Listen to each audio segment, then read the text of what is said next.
Yay, recording in progress. All right. I want to apologize to everyone. I'm in this little cubicle quiet room, but it's not so quiet. There's a fan here, so I'll talk a little louder for everyone too. Hopefully, hopefully you don't hear that too much today. Um, welcome. Thank you. Like Zoe said, thank you for coming to our seventh. Except we're gonna do two next week, so we'll have a redo of number one. But this would be number seven out of the eight um, in our joyful journey. And I want to, as I always do, just offer myself to anyone. If you want to come find me on LinkedIn, if you have any questions, if you want to connect, if you want to share a teaching statement or diversity statement or research statement or cover letters, all that fun stuff. Please do. Please come find me. I always love new connections. And, I actually use a lot of those connections for panels and stuff for these. So, if you want to just be part of my joyful journey too, please connect with me. I've been really loving doing these for the last 3 years with CERTL. I've been doing them for a long time before that with our own institution here, but I'm super happy to be able to share some of these thoughts and ideas with 150 of us now. So today we're going to talk about the academic job search diversity statement. And I put or in parentheses here because um, I'll give a little caveat, with our current climate, politically, culturally, emotionally, for lots of us, there's just a lot of different ways that institutions are framing these types of statements, whether it's we'll talk about the explicit versus implicit talk of this, or usually a blend of the two, whether they're not there at all, whether they're very much overt and they're asking for something very specific. Some institutions will call these like a statement of inclusion. Some of them will call it like an alignment of values with the institutional mission, other things like that. Just trying to get a better sense of um, your ability to work with all learners and all folks on your campus. So keep that in mind when you're thinking about these. You're not necessarily going to see it as a standalone document, but there might be language in the job ad that kind of leads you in one direction or another. So I just want to say, finally, before I keep going, you're here probably because you care. You're concerned about this coming up. You're concerned about what to say. You know, you're concerned about how to frame this discussion. You're just concerned about something. And I just want to say I'm with you. And I think you just being here, even now, means you do care at some level. So I really appreciate you joining me to think about these things today. I'm going to give you a whole lot of questions and thoughts and things to think about as you're crafting this. But first, if I can work it. But first, like I want to consider and think about why do we care? Why do we write these things? Whether it's a diversity, inclusion, equity statement, something like that. This is really to just demonstrate our commitment to practicing inclusion across every aspect of what it is to be faculty. If this is on the academic job market, right? You might see these commonly in careers outside of higher ed too, which might have a little bit more leeway in what kinds of questions and things that they're asking for. But just know, the reason that we do these is because, usually we're asked to do it. We want to make sure that it aligns with our faculty job application with their whatever the mission and vision of that institution is. Sometimes it's just the department too. You know, Faculty job searches do have some leeway department by department in what they can actually ask for as well. It may not necessarily be mandated from above, so they might be getting creative in the ideas and the things that they're asking for. I want to give all y'all a little disclaimer. I don't love these statements personally. I think that a lot of the language that I use in my own diversity, equity, inclusion statement, social justice statement is already woven into my cover letter. It's already woven into my teaching philosophy. I already think about these things in my own research. Now that I'm not necessarily a physical geographer, botanist, soil scientist as I was in my academic training, I work more in a center for teaching and learning. So educational development is really important to me. So when we do job searches, even in our Center for Teaching and Learning, we ask for their commitment. We ask for thoughts and ideas and concrete examples of how they navigate these spaces in their classrooms and outside. We think about our hallways and stuff like that too. So just because I'm not a huge proponent of them doesn't mean that folks aren't still asking for them. And I want to show y'all, darn it, why does this keep doing this? There was a study back in August of this last year. So even after, during, right before a lot of these even larger mandates are coming out from, the higher ups, that there are still lots of institutions, 20% of faculty jobs are still asking for some sort of statement about this, even if they're not calling it DEI. And I have a link to this in my slides, which you will all get, so don't worry about that. But we still see these being asked for. So a lot of folks are going, well, no one could use this language anymore. We're being told this and that. Yes, more and more and more of us are moving away from specific DEI language in a lot of our spaces, in our offices and things like that. But it doesn't mean that institutions aren't asking for something similar. So be aware of what you're seeing out there and be aware that this is still a possibility for you. In this study, actually, it does say it depends on where you're looking sometimes.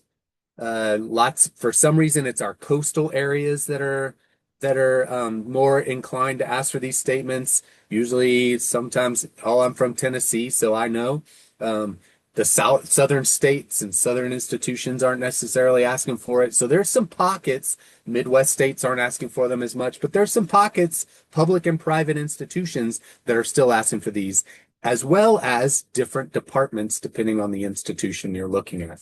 So be aware, just because you think it's not going to be a thing, it still might be. So just be ready for it. And these questions that I'm going to get to today really are going to help you kind of start to think about how you might approach this type of statement.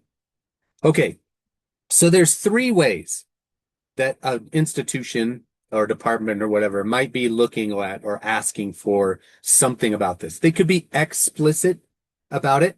That job description requires some sort of statement as one of your several documents that you might be uploading for them, right? There might be implicit ways, right? Job description describes a commitment to, and this might answer the question that's in the Q&A, a commitment to excellence, a commitment to not just inclusion, a commitment to diversity, a commitment to social justice, a commitment to undergraduate student development, undergraduate student support, a commitment to community. All of these different types of words, it's just semantics, honestly. And so always just being mindful that whatever language that you use in that statement, make sure that it aligns with the same language that they are talking about too. My commitment to community building is the same reason as inclusion, right? I'm trying to build a diverse and inclusive classroom, right? Or utilize the diversity that's there and build an inclusive classroom. Could be too, I just try to build positive communities so that all of my students have an equal chance of success, right? So using equity in a different light. Many times you're going to see something that's kind of this hide and seek, right? They might refer to a mission statement or this strategic plan that they might have. Here at CU, about 10 years ago, maybe a little longer than that, because 10 years ago we started to implement it. We had this idea plan, which was really our inclusivity, diversity, equity, and agenda, right? For our campus to try to move forward with. And that plan was what a lot of people were starting to look at externally as they were applying for positions. And it happened a lot in our center too. A lot of folks would refer to our idea plan because you need to make sure you're doing your homework too. Look at what the mission of that institution is. Look how they frame inclusivity, if they use that term or not, right? Look for those types of that jargon that implies that this is the direction you should be thinking. Now, when I say these kinds of things, it means like, we should all be embracing fully all of these different kind of ideas, right? Just because you're asked to doesn't mean that you always necessarily agree with everything that their mission statement says, right? You want to make sure that you are still, being true to yourself, right? Discussing your own identities, discussing your intersectionality, which we'll talk about a little bit here. Embracing who you are in the classroom and as a researcher and all these things really can, just like your teaching statement, show folks, show that hiring committee or whatever, who you are, right? We want to know who you're going to be when you're sitting in this meeting, this faculty meeting. We want to know who you are in the classroom. We want to know who you're going to be with your undergraduate advisees. Maybe you end up working at a primarily undergraduate institution, a PUI. And so if you're there, then you're going to be working with undergraduates all the time. And lots of times you end up being an advisor to them as well. That happened in my undergrad, it happened in my master's, all this stuff. We also had undergraduates kind of mingling in our research spaces, not just as undergraduate researchers, but advisees, quite often. So keep that in mind that a lot of this time, this is probably the predominant one you're going to see, is this kind of hide and seek, right? They use certain language when they talk about submitting a teaching statement. Sometimes it just says teaching statement, but they're usually pretty clear in that job ad of what types of people they're looking for. And if you can kind of fit that with your values, your ideas, then do that, work towards that. Why is this not working? It doesn't like my advancement today. All right, what are some things we definitely want to make sure that we include in this? This is a statement of my perspective and my values. I want to articulate my understanding of the principles within higher education, right? We are here to advance undergraduate education in many ways. And so those undergraduate students all come in with their own histories, their own backgrounds, their own identities, their own values, their own perspectives on life and education and all these things. Quite often, they're looking to, how does this going to get me a job in the future, right? So this is our diversity. These are the groups that I'm always trying to work with, right? That I'm trying to navigate. So I want to, as someone who might be crafting this, use my own personal experiences, my own examples from my life, right? Whether it's my own histories, my own intersectionality, my own identities that I bring. And I want to provide evidence of how I do those things, right? How do I create an inclusive classroom? What's my stance on equity across the curriculum or equity in my research spaces or something like that? Y'all, I was telling this story the other day, actually. My advisor in geography, like her largest mission was to continue to advance women in science, women in research, right? Women in geography. And so most of the folks that she brought into her research lab were women, were female. And so I was one of the few doctoral students that she ever brought in that was male, right? And so I felt very privileged, one, that she would work with me. But I think she saw something in me, in my personal statement, in my communication with her or whatever, that I fit this kind of this narrative of being supportive of all folks in our lab and our spaces. And I think that helped me feel like I belonged even in her space, right? She wasn't trying to exclude me, but she was really trying to uplift and support other folks and of certain identities. But I've felt very privileged and I found value in that. And so when I talk about, my own journey and my own path in higher education, I use that sometimes as an example. Not that I was an outlier or I was special or anything like that, but I use that as my kind of in sometimes to say, well, maybe it was something about my queer identity, right? That's one of my identities that I bring into my intersectionality of the whole Preston, right? So I want to use those things, those values, those evidence, those pieces of note from my past that are talking about how I'm going to be in that space in the future, right? And then I want to talk about what I'm going to do as a faculty member to continue to pursue that and push that. Maybe I myself want to continue to support females and women in geography, women in science, women in STEM, women in these certain areas. And so if that's one of the things that I value, that I really want to hold dear, I'm going to use that as a point of reference as something that I've experienced, but also something that I'm going to continue to support.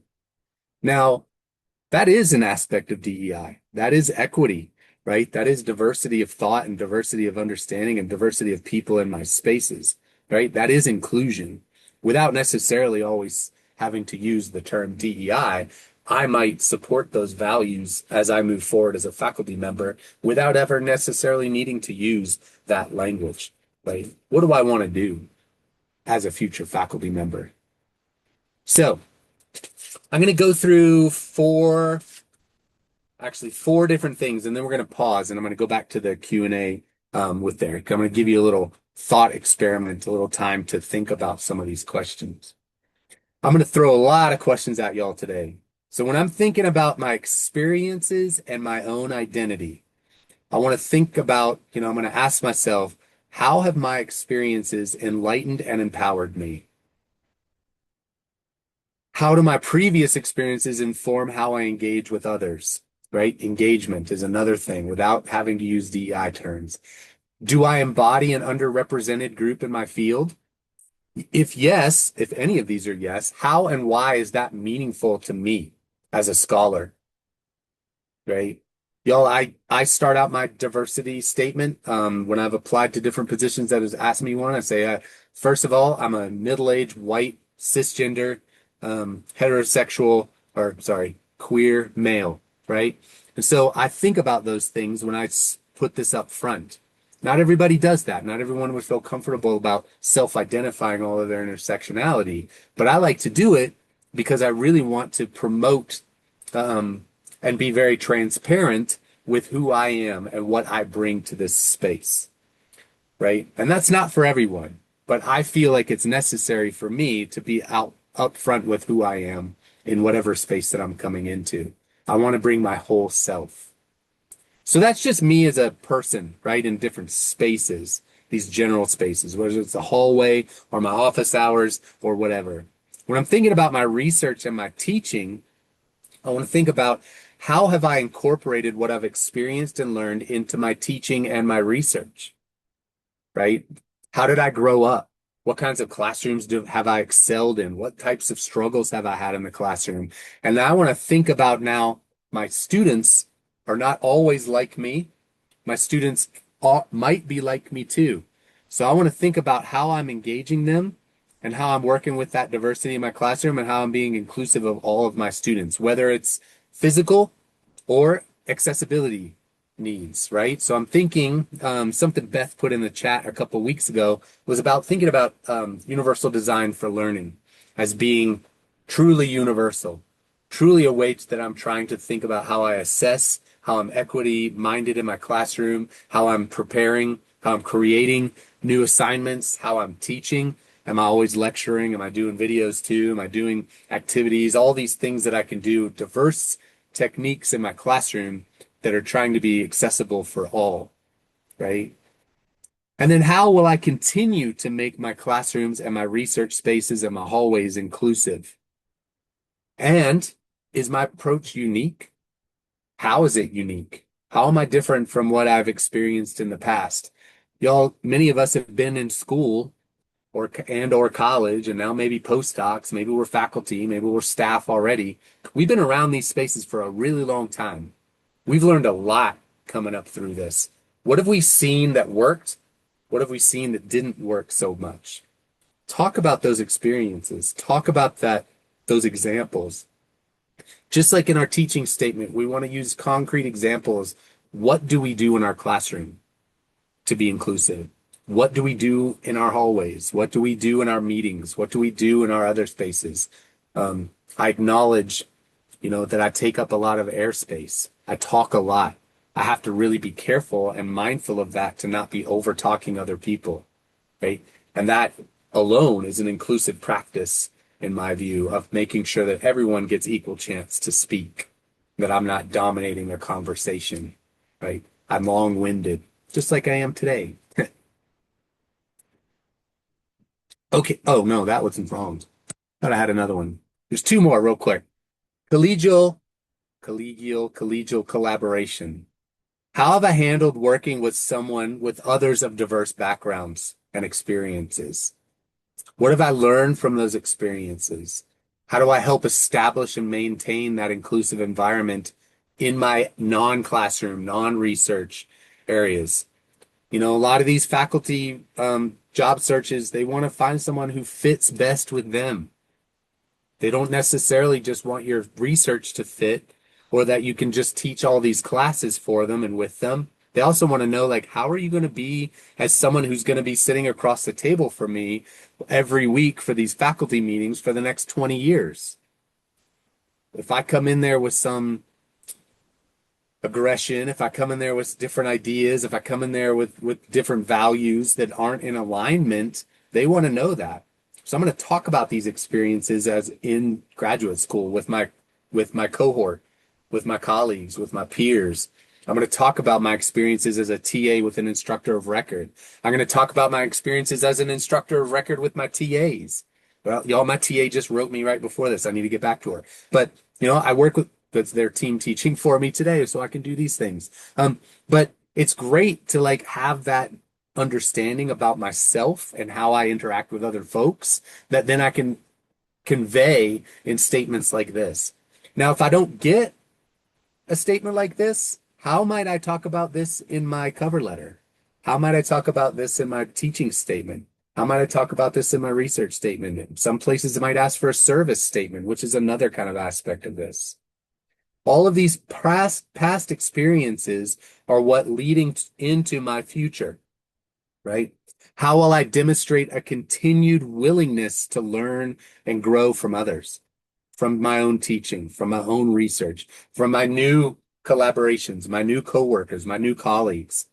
How will I work to correct problems of recruitment and retention in my field, right? Some of us come from very, certain religions, cultures, backgrounds, histories, all these things might be unique, right? We have lots of research that talks about women in STEM. And so how might I continue to support recruitment and retention of underrepresented groups in my field, right? I come from a very interdisciplinary field of geography. We have folks from all over the place, all histories, all backgrounds, and I love it because it just creates much more of a rich environment for me, even in my own cohort. I told y'all I'm a soil scientist, botanist, landscape ecologist, but I was working with feminists, I was working with Marxists, I was working with political scholars, I was working with sociologists, I was working with anthropologists, all these folks from all over the place. Just a diversity of thought alone added a whole other layer to my experience as a graduate student. Yeah. Okay, I'm going to pause. I'm going to look at the Q&A. It's like there's some in there. And then here's what I want y'all to do while I talk over you, but some questions for you to think about while I look at the Q&A. Okay? Think about your research right now.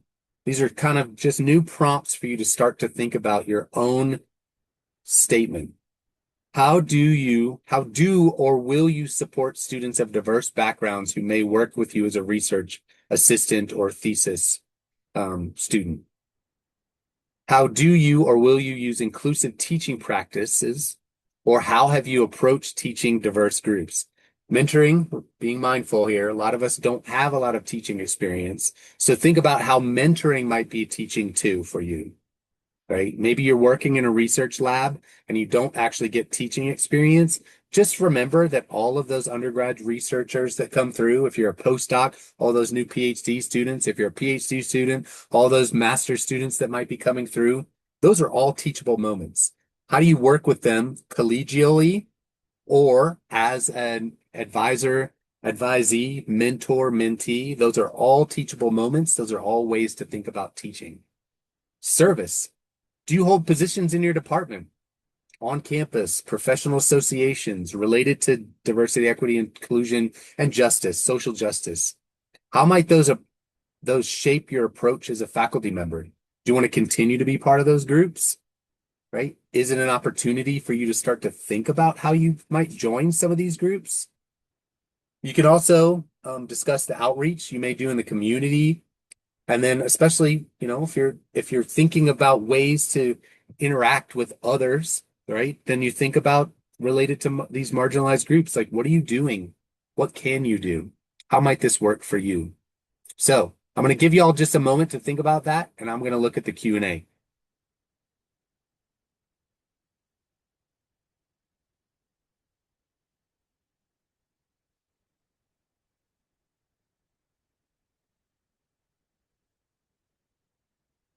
I'm just going to type while y'all think for just a moment.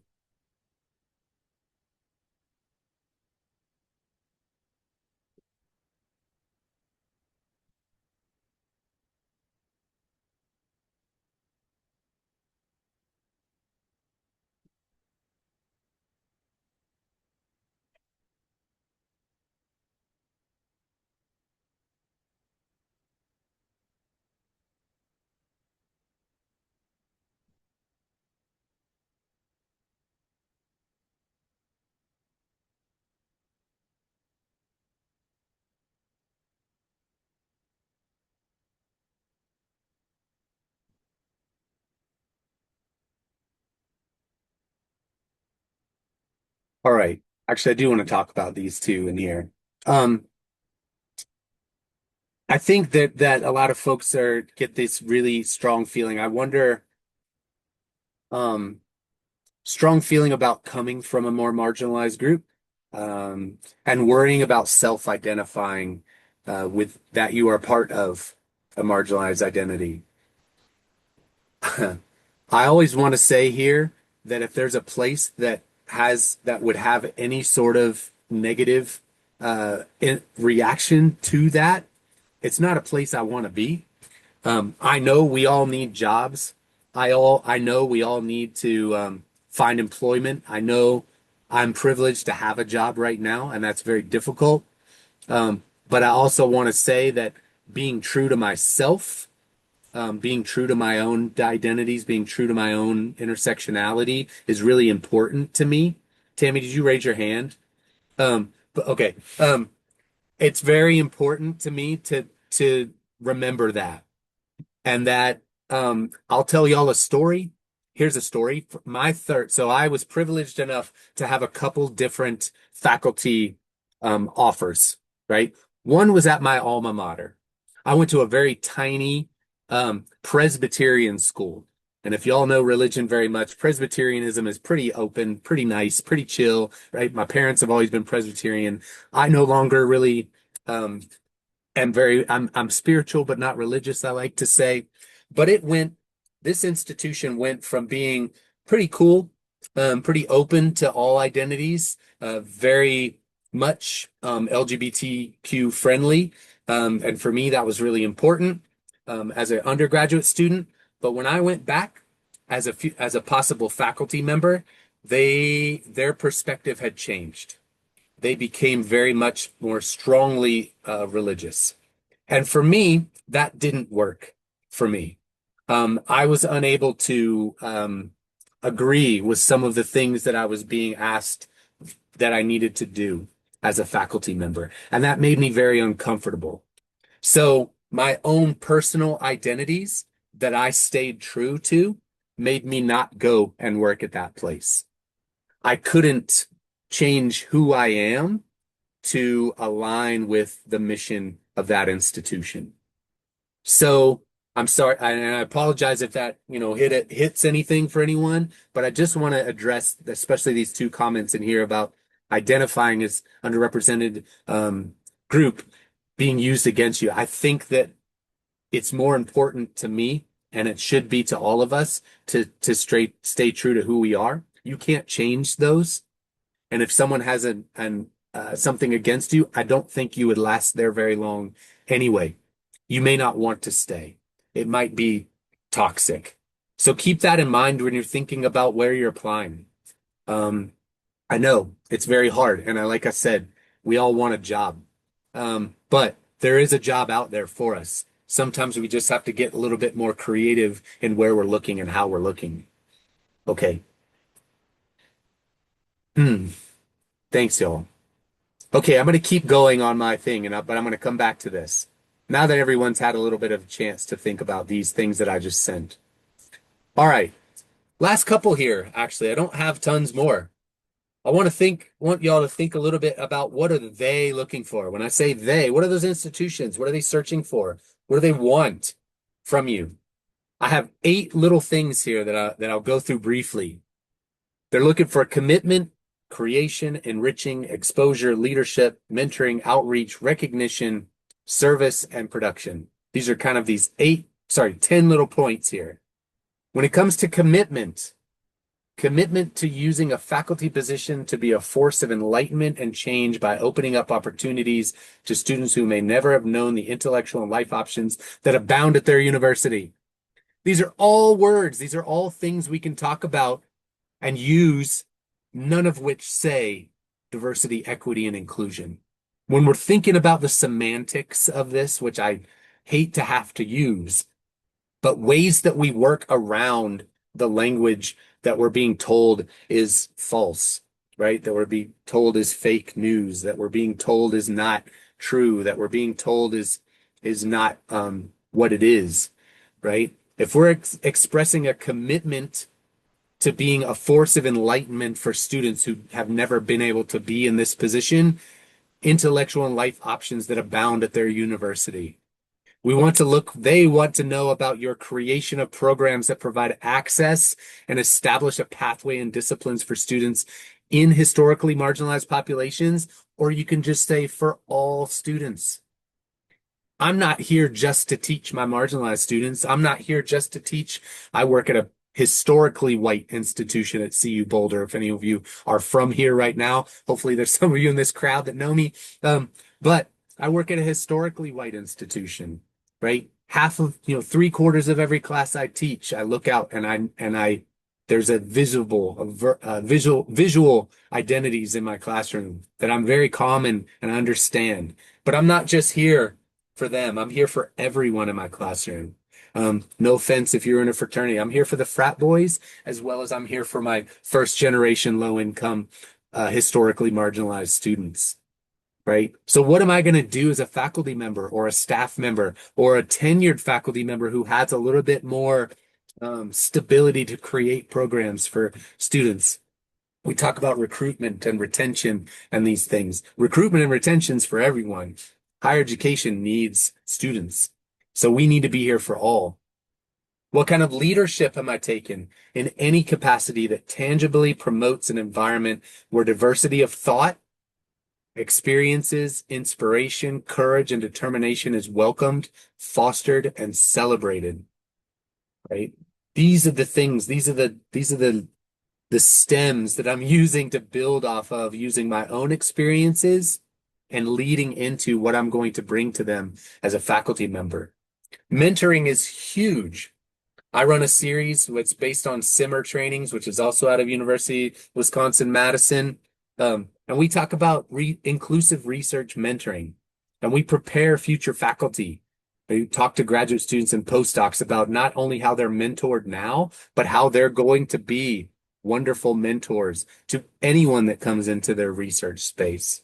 Mentoring students from traditionally and historically marginalized populations, or all students, again, using the guidance needed to help ensure their academic experience is welcoming and a positive one. Y'all, we had a diversity, equity, and inclusion office here at one of our big offices, and they changed their title to leadership and development.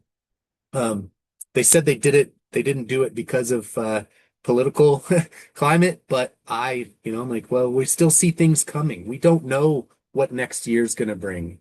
So being ready to talk about how we support all our students, how we're ensuring their academic experience is welcome and positive, right? That works for anyone coming through my door.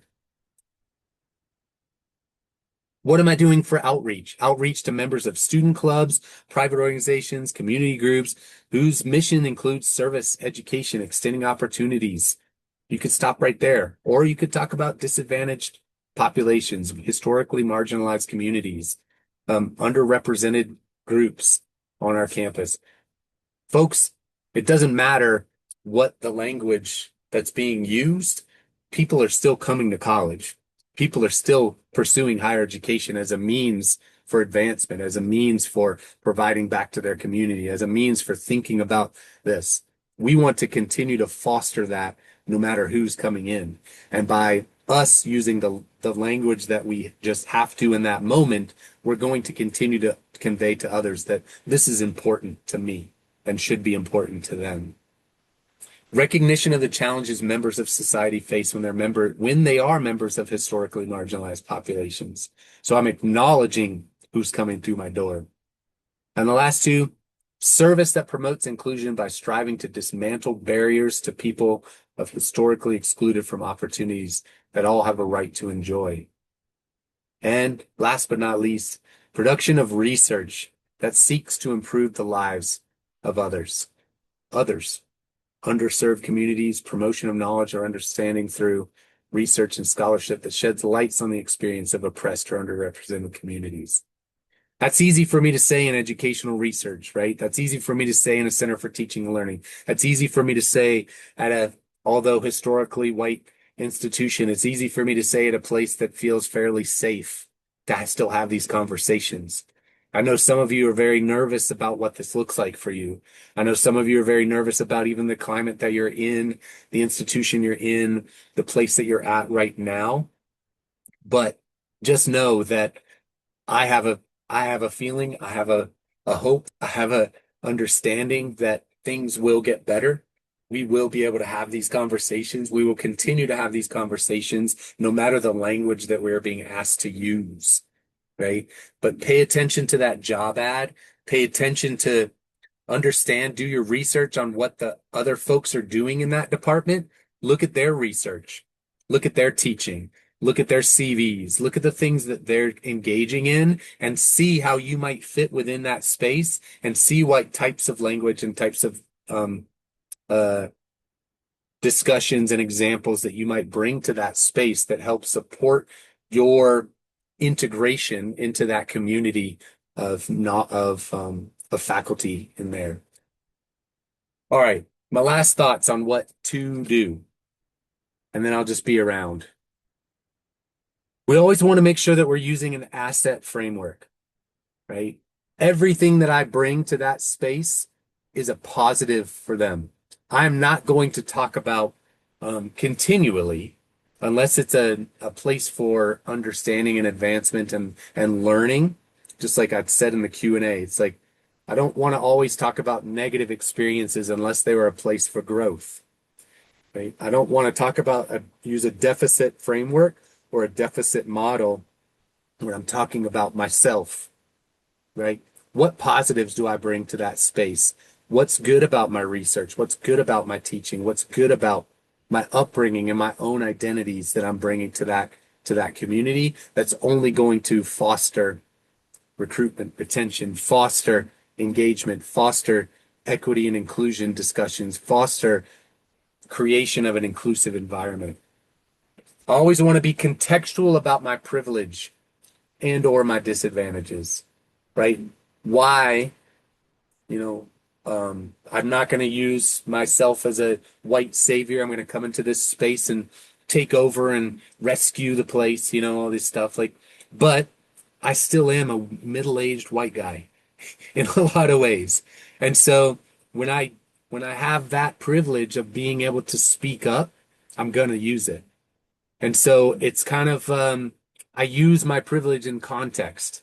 I think about my privilege, but I'm not going to only use that to try to advance myself.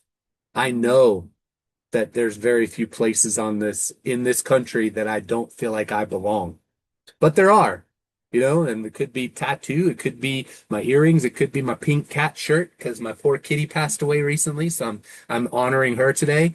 But these things, my queer identity fits in some places, but there's other places where I can choose to not have to use that because my identities are, my marginalized identity is invisible to a lot of people. So think about how you're framing this and trying to not talk about your privilege or disadvantage without putting it into context. Always want to speak in my own voice about my own experience, and I always leave this in here. And this has been in here since way before AI, right? I'm not using AI to write my diversity, equity, inclusion, community mission statement acknowledgement, whatever the statement that they're asking me for, I'm definitely not going to use AI in this because I want them to know that this is Preston. This is a human. This is my actual experience and my own connection, right? So I don't steal these thoughts from other people. I don't borrow. I don't whatever. This is always about me. So my own voice and my own experience. So this was before even nowadays where it's really easy to just plug a question in and Gemini tells me all the answers without any good sources usually. Always want to explain my contribution. What have I done?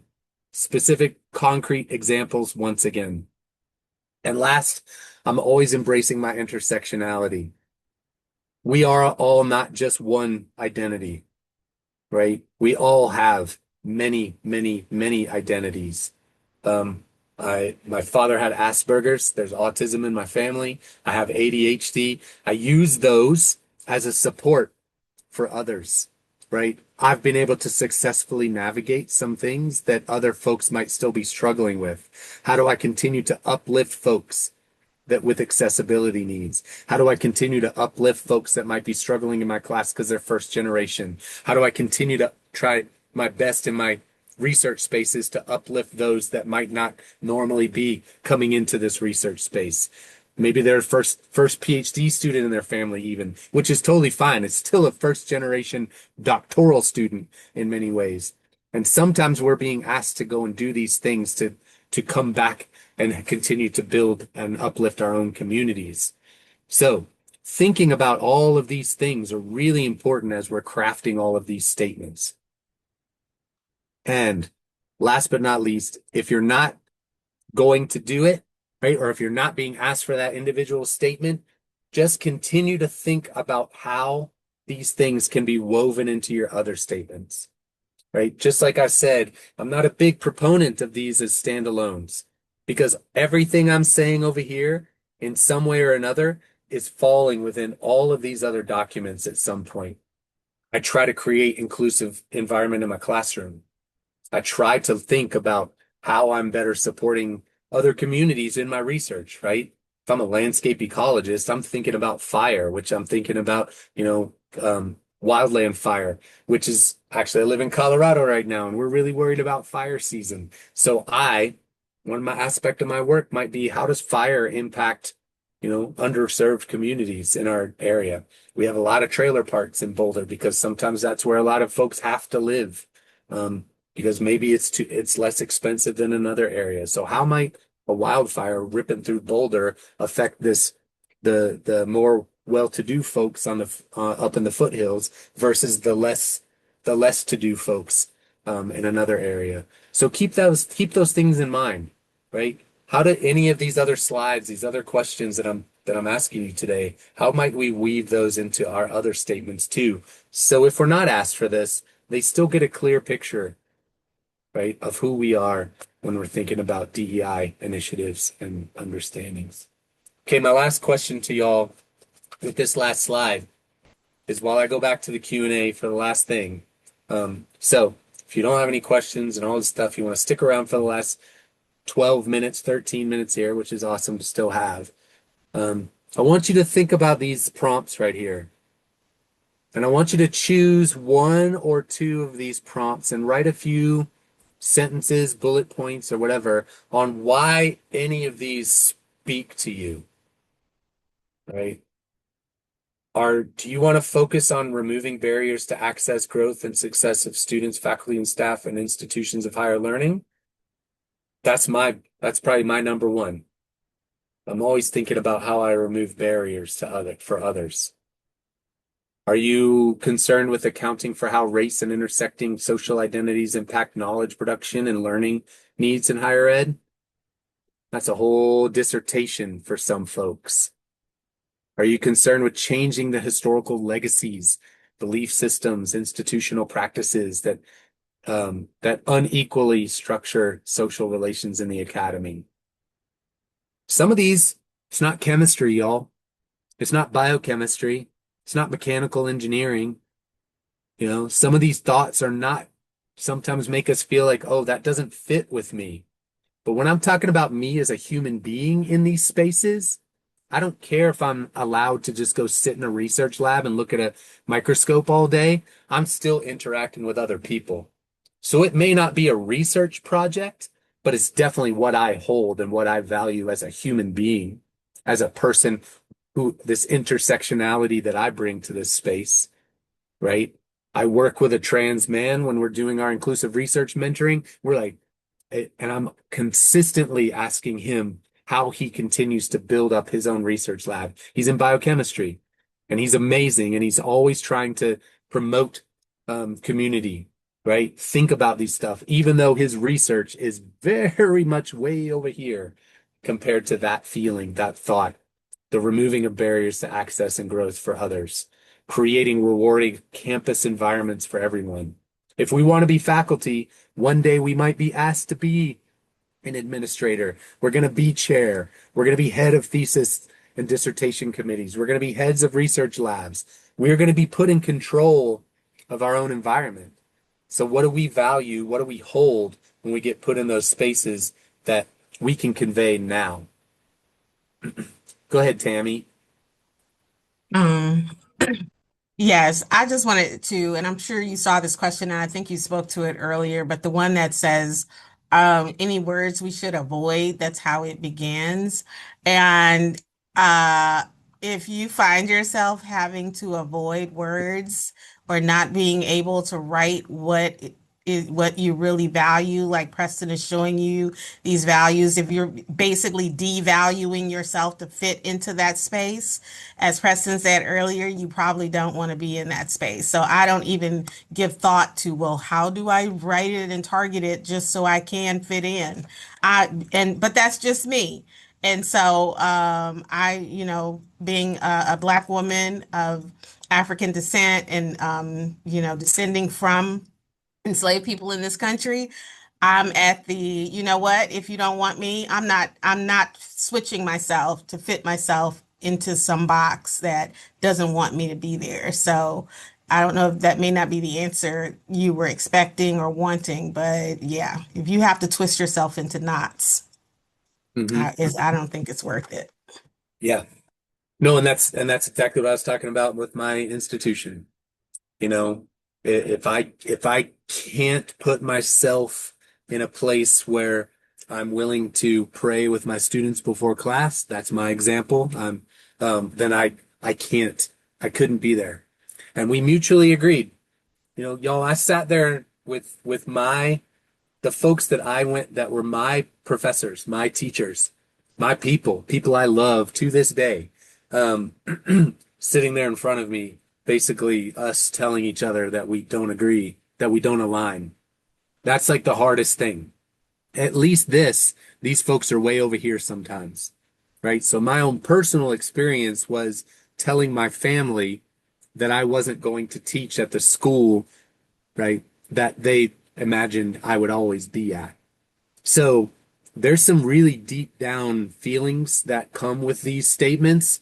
There's some real personal values and understanding, and what your stance is really means a lot. And to Tammy's point too, like you can't devalue yourself for to get a job. It's the same in any field. Higher education is no different than me not necessarily fitting in. I want to be a mechanic again one day.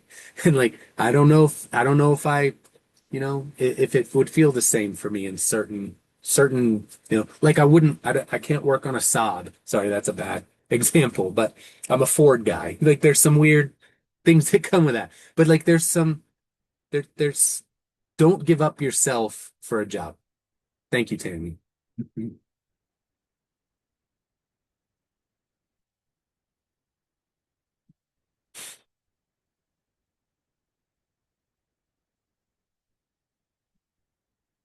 Sorry, there's an anonymous comment here. It's really long.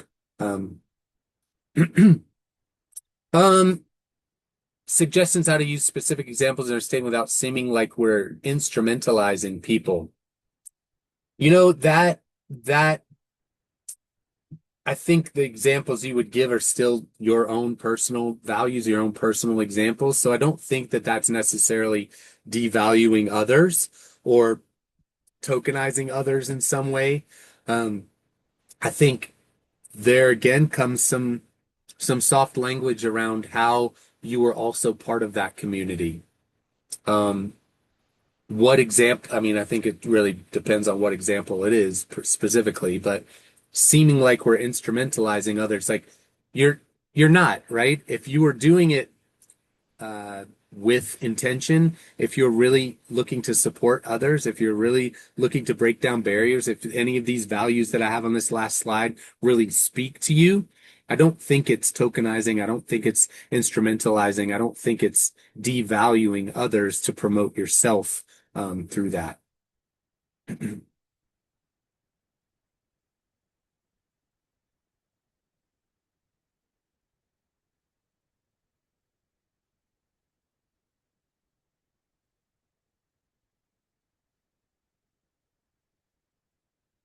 don't know what the second question is. Negative experience with social class in the classroom. Like, would that be for personal? Preston, I I'll don't see. paste the question in the chat that the person is referring to. Okay, thank you.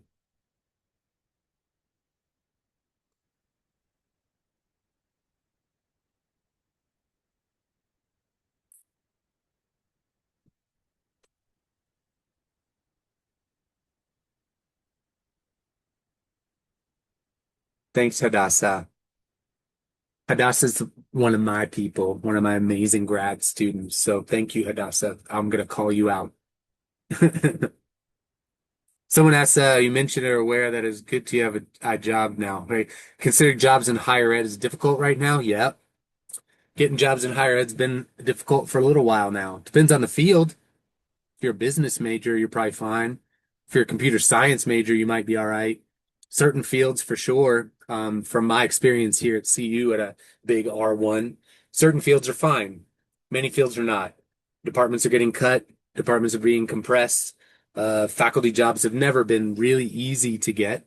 Um, I was lucky to have my few shots at it, but I agree with that statement that it's not easy. I don't know if Tammy and Beth might agree, but like I always tell folks, there's a lot of jobs in centers for teaching and learning. There's a lot of support jobs. There's a lot of those kinds of things going on. Depends on where you're at, but I know that me wanting to still continue in higher education and be academic adjacent was not, um, it really, with everything, it's all about who you know. So continuing to make those connections, to continuing to network, continuing going to your conferences, continuing to get your name out there, publishing, doing all those things that you can as a graduate student, only make yourself more marketable. Coming to sessions like this and learning how to think differently about these different statements and stuff like that is really important.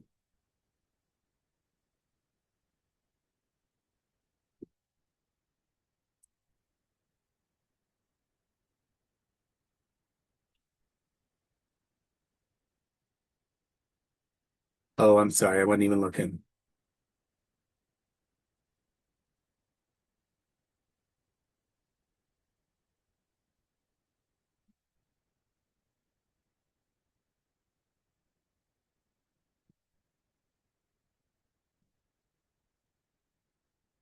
Hmm. Okay. I thank you for that question about social class. I mean, I think that's a fine example to use. I mean, honestly, with any of these, and there again to Tammy's kind of point, it's like this is about you. This isn't about them. This isn't about their perception of me. This is anything. This is a very, very personal statement, just like our teaching philosophy, our teaching statement, except there we can talk about examples of our students. We could talk about things we do with our students. This is a different place. Um, Using that example of the social class, the structure being different, or there being some sort of hierarchy in there, and how you learned from that and what you might do differently in the classroom might be a really good jumping off point in terms of how you might approach your own class. Because honestly, y'all, I've been here long enough now where I make okay money compared to some other folks. And so I have a very different perspective on life now.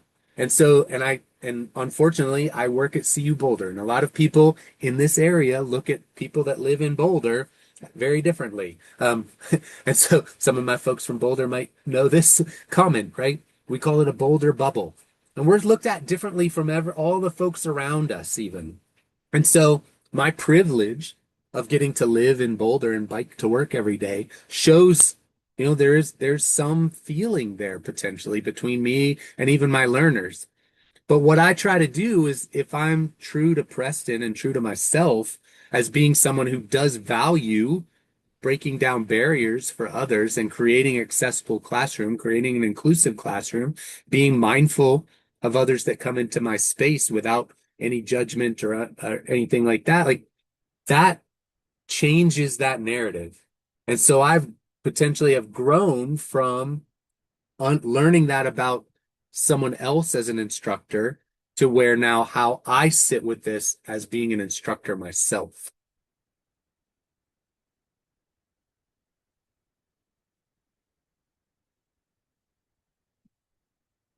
I don't know if sharing any sort of description from someone else is as appropriate in this as it might be in our teaching statement.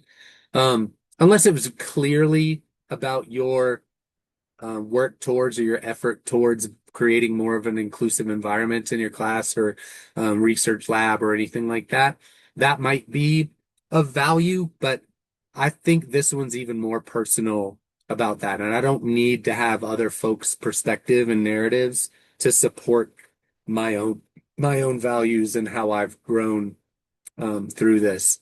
And y'all, these 15 years ago when I was on the job market, this was not a thing.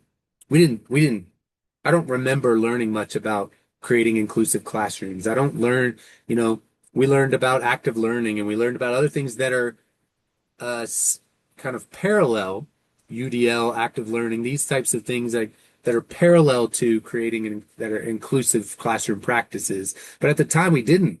I've grown tremendously as a supporter of education and supporter of inclusive pedagogy in this time since. And so, what have you learned in the last 2, 3, 4, 5, 7, 12 years you've been in graduate school moving towards this? So, thanks, y'all. I know we're at time, so um, I, I've got an all-day event that I stepped away from, so I kind of need to get back to that. So I just want to say thank you to everyone. Um, Zoe will continue to support to post these things, and I'll do my best to I'll share these slides with everyone. So please connect with me if you want me to read your statement. If you feel comfortable with that, I'm happy to do that too. So come find me.